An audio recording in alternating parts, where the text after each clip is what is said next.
I'm afraid of like an ostrich. Those things scared the fuck out of me. Well, I was really afraid of it, and last time we went to a local, like, kind of like sanctuary zoo situation, okay, tangent, sorry. The zoo that I'm talking about, that's local, just had a giraffe born, okay? The only one in the world that they know of without spots. What? It's just brown. Wow. Just brown. But we went to that zoo, we live streamed it. It looked like shit because we were live streaming it. And I was afraid of the ostrich, and I thought that it was being an asshole, but really, it was kind of cool. It was eyeing us down and kind of following us around trying to figure us out. I would be definitely afraid of it inside of the fence. Well, there's this weird-ass bird called a cassowary, I think, is the name of it. And Casual Geographic put out a video that I don't think we've seen yet. I'm pretty sure we missed this one, and it's called, unless you can remember it, I don't. Cassowaries are truly the spawn of Satan. I'm a little bit afraid of birds. They're fucking dinosaurs. Yeah. They're a little freaky. Especially, like, it's not as much when they're, like, little birds. They still can be scary in big groups of them. Sure. But a gigantic bird? Yeah. Terrifying. Like a parrot, I have a friend who has a parrot, and it's pretty cool. And then I have a friend who has an African gray parrot, and I'm talking about, like, this kind of parrot versus, like, this kind of parrot, totally different things. So, yeah, I definitely agree with you. Yeah. Anyway, let's check this one out. Cassowaries. At least I don't have an irrational fear of birds like the person I'm passing the phone to. First of all, I'm not afraid of birds. I'm just aware of them. And even if I was, I'm not talking about the backyard Tweety wake you up at 5 a.m. birds. I'm talking about this Jurassic Bull with feathers. The regular show was not kidding. This Velociraptor that time forgot can easily one-shot you with one swipe of its claws. Yes, I said claws. If you're not already, here's every reason you should be afraid of them. They can run at 31 miles per hour, meaning they can chain snatch Usain Bolt. They can jump 7 feet straight in the air, meaning this bush turkey could clear a shack. And they swim, meaning you couldn't Phelps your way out of this one. Female cassowaries are actually bigger than the males, and the biggest ones grow to 6.5 feet tall. This guy is 6.5 feet tall. They have the sharpest claws of any rat type, and that second nail is basically a dagger that can disembowel both people and dogs. And by can, I mean they have. They've done it. And the bastards kick. One man was taking pictures of one when the murder turkey proceeded to charge and knock him off a cliff. Cassowaries are naturally shy, and 95% of the time they'd rather run away. It's just that 5% is how someone ends up on CNN. There's 3 types of cassowaries, and I approve of exactly none of them. And on everything, I'd forgive all of that if they didn't sound like this.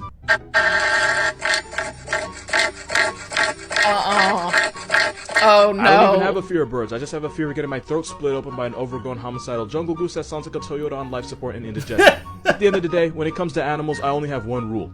If Steve don't with them, what makes you think I will? Seriously. For real. Dude, look at that big ass thing. Yeah, that's a basking shark. They're highly dangerous menaces to society if you're zooplankton, because that's all they eat. Not only are they harmless to us, a lot of them will curiously approach divers in boats. The only messed up thing is if they don't look like they're in a perpetual state of agony with their mouth, they look almost identical to tiger sharks on steroids. But unlike tiger sharks, baskies have tiny teeth that never get bigger than half an inch, meaning this almost 30-foot whale guppy is a pacifist. So weird. They also might be the ocean's biggest troll. Because when this corpse was found off the coast of New Zealand in 1977, people thought it was either a dead plesiosaur or a sea serpent. An idea that either of those could be in the ocean made people collectively shit enough bricks to build a city. But really, it was just a basking shark that hit its expiration date. The only dangerous thing about them is that they allegedly taste disgusting. Gordon Ramsay vomited after trying fermented basking shark, and Anthony Bourdain called it the worst thing to ever assault his tongue. But the shark never asked to be eaten, so I'm not holding it against them. Also, this is what a baby baskie looks like. Moral of this video, they're perfectly harmless, and we stand shark paw in these parts. You probably already know that Australia lost the war to this bird, but here's how this discount ostrich was able to dub an entire country. Number 1, they're basically bulletproof. Their organs actually make up a small part of their body, which is why this rehab big bird was able to eat bullets like 50. To the point where it took literally 10 rounds just to take out one of these feathery tanks. Number 2, emus are ridiculously, disrespectfully, unnaturally athletic. Not only can this Australian bush turkey sprint at 35 miles per hour, they can change directions like Messi, meaning they were out here ankle-breaking men on trucks that couldn't keep up. They can jump 7 feet in the air, and for an overgrown sand chicken, they've been known to climb fences. God was 100% laughing at us when he gave emus the green light. Number 3, they're way smarter than we thought. These emus had lookout groups, with every flock having a leader that would stand guard and warn the others if they saw soldiers approaching, meaning it was almost impossible to sneak up on them. They would also purposely split up and scatter just to make it more difficult. Eventually, they started to recognize the sound of the trucks that the soldiers were riding and would even dip before they saw them. And number 4, there was just too many of them. Killing all of them would have put the economy in a pack. That's a lot. At one point, there were 986 confirmed emu kills, but it took 9,860 rounds to do it. You can laugh, but we would have lost. One on Instagram asked me, what's the most dangerous animal that people don't talk nearly enough about? And this was the first image that popped in my head. Yeah, wild boar are a problem. The biggest ones can weigh up to 250 pounds with tusks that can put you in a newspaper. When they choose death penalty, they'll charge and impale their victims with those daggers they call teeth. Then they'll take a step back, and if you're still moving, they'll rush you again. They'll keep doing this until you're either crippled or a wuss. And they usually aim for the thigh, so if they sever your femoral artery, it's curtains, my guy. Boars are the homicidal tendencies of hippos with the street smarts of raccoons. This steroid porky has learned to stay close to humans because our garbage is free food to them, which is why they'll easily take your soul over half a box of popcorn. And according to cave paintings, they've been on our ass since the Stone Age. But like everything else, this is our fault, because the more we move into their hood, the more they lose their natural fear of humans, and the more obituaries get co-signed by this shuffle demon. And once again, Florida goes to hell and brings the bar with it. They're an invasive species, and there's not 1,000, not 5,000, but 500,000 of these road pigs in the Sunshine State, to the point where they might start voting in the next election. But don't feel too bad, Texas has about 2 million of them. You can find them in about 30 states. God gave them life, and they make it everyone's problem. Once upon a time, the office asked which bear is the best bear, but I noticed they never did the same with cats, so I'm here to tell you. Jaguar is the best cat. You'd swear their avatar the way they body every element. They can run you down at 45 miles per hour, climb trees, and because nature loves stacking the deck, the bastards can swim, and they're pretty good at it. Some were even caught Phelpsing across the Panama Canal, meaning this steroid with whiskers can outrun, outclimb, and outswim you. And if one comes at you, you're 50 shades of Jaguars are the third most brolic big cats behind lions and tigers. But with a bite force of 1,500 pounds per square inch, they have by far the most disrespectful bite of any cat. Not only that, but jaguars do something no other cat does. That's canceling their victim by going for the head instead of the neck. To do-rag, jaguars can skull-cap Cayman. The name jaguar means he who kills with one leap, which is fair because they do be one-shotting. On top of all that, they have some of the biggest eyes of any predator, meaning not only can they see underwater, God gave them night vision and told the rest of the jungle to deal with it. Jaguars are so metal that ancient Meso warriors used to feed them the hearts of their slaughtered enemies as respect. They can also evict turtles with their teeth. Call for the king of the jungle and the jaguar will pick up the phone. Absolutely right, we talked about the best bear and the best cat, so obviously we gotta talk about the best dog.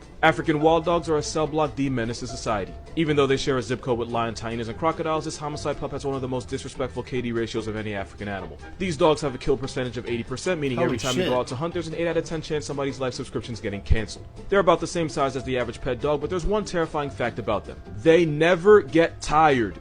The African Cujo can run you down at 37 miles per hour for 3 miles straight. There can be up to 20 of them on your ass. Imagine being chased by 20 of something that has the endurance of a Duracell. But the real nightmare is if, actually, when they catch you. Unlike lions and leopards that'll put you out of your misery first, wild dogs eat you alive while you sit there and wait for an Uber to the afterlife. Your entire way of life can come down to a sneeze, since wild dogs vote on whether or not to go out to hunt by sneezing. On a wholesome note, they do let the puppies eat first, since their pack structure is based on helping out the weakest members instead of letting the strongest ones take their pick, like lions. Because of this, their pack structure is way more efficient and way deadlier than wolves. They're so good at what they do that hyenas will try to steal from them and lions will try to murk them on sight because they see them as such a threat. I don't even blame them, because imagine being chased by something that no matter how hard or long you run, every time you turn back, it's there waiting to run your pockets. Basically the IRS, but with teeth and a tail.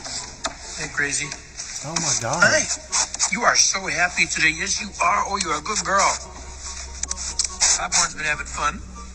That is a binturong, also known as a bear cat, even though it's not a bear or a cat. Fuck? It's a viverrid, and the best way to describe them are as musty-smelling cats that aren't really cats. As a viverrid, they're related to civets and gens, which to be fair, you probably never heard of before, but they're also part of the feliform suborder, which also makes them somewhat related to hyenas, fossa, and mongoose-like meerkats, which you definitely have heard of before. And if you smell a movie theater, you're probably smelling them because their pee smells exactly like popcorn. Really? And just like their distant relative, the hyena, female bear cats have a pseudo-penis, and I have no idea why. This rehab raccoon is found all over Asia, and as a nocturnal introvert, they spend most of the day hiding and sleeping in trees. They use those long prehensile tails to help climb trees, and as moving to communicate to others how they feel, and shaking it means they're happy. They also make a lot of random sounds, and they've been known to chuckle as a sign of comfort. Even though they identify as members of the carnivore group, they also eat fruits and figs, and it turns out binturongs in captivity really love plantains. Go figure. There's no fact here, just a baby binti. Female bintis have a superpower, which is they can delay their own pregnancy and give birth whenever they feel like it, thanks to embryonic diapause. Wow. Wish that was you, don't you? They're shy, awkward, plantain-loving introverts that spend most of their time eating and sleeping, aka your new spirit animal. I can't speak for all of you, but I stand this alcoholic otter. Thing is, panthers don't actually exist. I mean, not in the way you think they do. Because the word panther doesn't refer to one animal. The word panther actually refers to the Panthera genus, which is made up of lions, tigers, jaguars, leopards, and snow leopards. And you're probably thinking, what about black panthers? Well, that's literally what they are. They're black panthers. We use that to describe a member of the Panthera genus that has a mutation that turns them black, and this mutation happens to jaguars and leopards. But because the gene that causes this mutation is dominant in jaguars and recessive in leopards, most black panthers are actually melanated jaguars. But technically, if a lion or a tiger had to go to a funeral and was dressed in all black, we'd call them a black panther too. Now, I'm probably going to get a lot of comments that think this guy right here is a panther, but he actually isn't.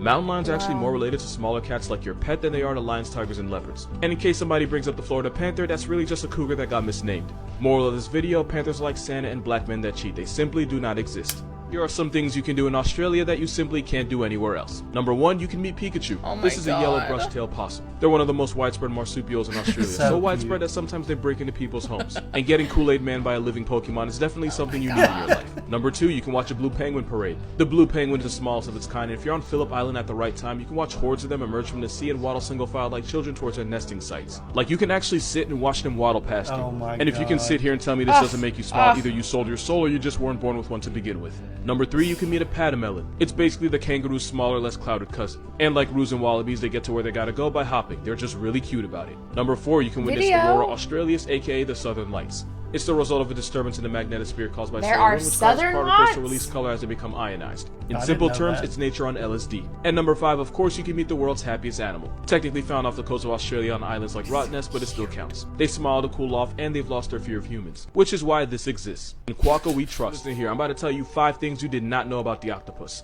Number 1, you know how the man-of-war is basically a jellyfish on juice? That can have you looking like you got 50 shaded? Well, the octopus will strap up by arming themselves with the tentacles of the man-of-war and swing them at any predator or op that tries to press them. Basically like using you. the disembodied venom arms the same way a corner store junkie might use a broken beer bottle as a weapon. Number 2, they have post-nut clarity so bad it literally kills them. After the he-puss hits for the first time, he pretty much goes into the octopus version of dementia. Symptoms include not eating, body lesions, uncoordinated movements, and the skin around his eyes retracting. This is called senescence, and it means he falls apart from the inside until either a predator puts him out of his misery or he starves to death. Our boy Squidward has 2 choices in life. He can either live a virgin or die a man. Number 3, octopus will throw hands at fish right in the dome piece, and with 8 arms there's plenty of hands to go around. We used to think they did this as a defensive response, but now it's believed they do it purely out of spite. Number 4, octopus will team up with other fish while hunting, and they often choose groupers as partners. They work together and reap the benefits. Sometimes the octopus will switch up enticing the fish right in the head, but now we believe they do it to keep the fish honest. It's not confirmed, but it's believed that they smack around their hunting partners to keep them in line and keep them from cheating them out of food. Who knows, maybe the Damn. octopus got screwed over by his last fish friend and works through his trauma by uppercutting his current partner. And number 5, octopus are members of a group called cephalopod, which is also part of a group called gastropods, which includes snails and slugs. Meaning Squidward and Gary are actually related, and yeah, that boy Squidward is actually an octopus. Man's got misspecied by his own moms. You hate to see it. In honor of Pride Month, here are some animals that are gay as hell, and that's okay. Koalas are walking plush toys and probably have the same IQ as one, which is why they don't understand a lot of things, including consent. Since male koala flirting is violent and aggressive, sometimes the females will reject the males and then hook up with each other in lesbian sessions that can have up to 5 members. According to some studies, for every male-female koala couple, there are 3 lesbian liaisons also happening, and in some zoos, females will only mate with other females immediately after rejecting another male, and honestly, I respect that. Some penguins will form same-sex couples and then adopt a baby to raise as their own. And by adopt, I mean they steal an egg from a more traditional penguin. Oh my God. Because males and females are difficult to tell apart, there's probably way more gay penguin couples in the wild, we just really notice it in captivity. As for the kidnapping, maybe if the adoption process for gay couples wasn't such an unnecessary hassle, then maybe they wouldn't have to choose abduct over adopt. Number 3 are bonobos. Honestly, they're not even gay or straight, they're just whatever they wake up feeling like. Bonobos use handshakes just like us, but instead of hands, they use the parts they pee with because that's how they create and reinforce social bonds. Bonobos are cansexual, meaning anything can get it. Doesn't matter what gender because they don't go off boy or girl, they go strictly off vibes. Even more animals that are gay, and the last one just might surprise you. Male lions will form tight bonds that start with affectionate nuzzling and caressing and escalates all the way to the love child of Lion King and Brokeback Mountain. Zoologists believe 8% of male mountings occur with another male. And apparently the guys treat other guys better because where male and female matings are violent and often end in fights, male lions are more gentle and tender with each other. Now technically, they're not gay, but it sure as hell ain't straight. It's believed that 1 out of every 5 swan couples are gay. Like most swan pairings, they mate for life. Like till death do us part type stuff. Researchers have found that one of the males will mate with a female only to chase her off when she lays an egg just so he and his partner can raise it instead. And they're What? pretty good at it because gay swan couples are better parents because 80% of same gender pairings will raise young successfully where straight couples are about less than 50. Still don't fuck with birds, but I know wholesome when I see it. Most male walruses are bisexual and actually depends on the season. During breeding season, they keep it traditional by pursuing females. Outside of breeding season, walrus life quickly turns into Blubberback Mountain, and I know I made that joke already, but hell if I pass it up. But they don't just hook up, the males will also embrace each other and sleep close together. Fun fact, for a lot of walruses, until they reach maturity, which is basically their version of puberty, every sexual encounter they have is with another male. Meaning a majority of male walrus first times are with another guy walrus. If we're the boys, the more you know. There's a lot. There's a lot. Yeah, there's a lot to unpack there. The gay walruses. That's It zoomed in on his face, and I was like, "Ooh, look at this. walrus." Hey, who don't pull Look up at his this little skin? on his head. I found it interesting that he was talking about how well the gay swan couples were at raising Like their 30% kids. Isn't that better. interesting? Yeah, yeah. I was once at a church where there was a preacher preaching against homosexuality. Of course. And he was like, "You don't see it in nature.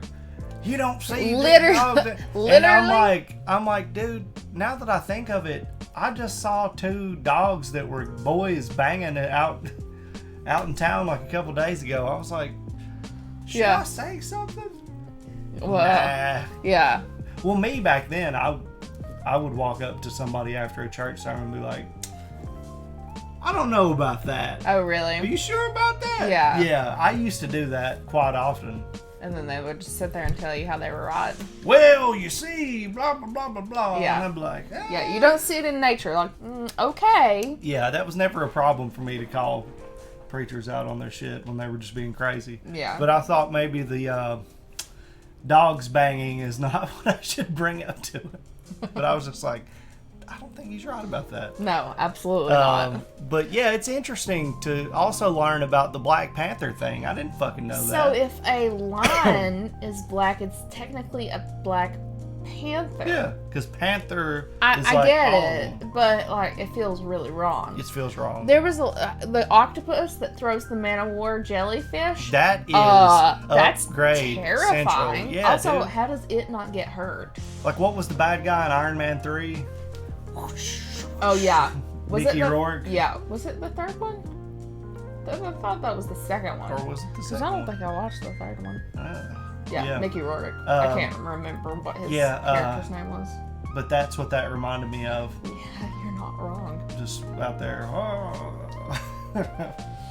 So, Yeah. animals are crazy, and Casual Geographic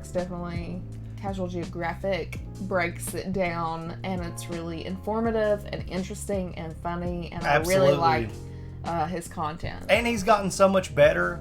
Like, he stepped up his game quite a bit. Blown up in popularity. We switched over from just like videos like that was just like a bunch of TikToks combined, Compilations, and yeah. I get why he did that. But now that he is like established on YouTube, like he makes content. We've been for reacting YouTube to too. him for over 2 years It's now. been a long time. Wow. Been a long time. It was awesome to see him and Mr. Ballin blow up, and Yeah. to be like on the very beginnings Yeah. of people reacting to their stuff. Yeah. And now they're huge. Yeah, Isn't that awesome? that is awesome. I'm happy for Me them. too. Makes me very, very happy. So And I hope you guys enjoyed it too. If you have any suggestions, let us know, because his name we really need was more Whiplash. videos. Hopefully you guys enjoyed our reaction to this. Yeah. And we will see you in the next one. Bye.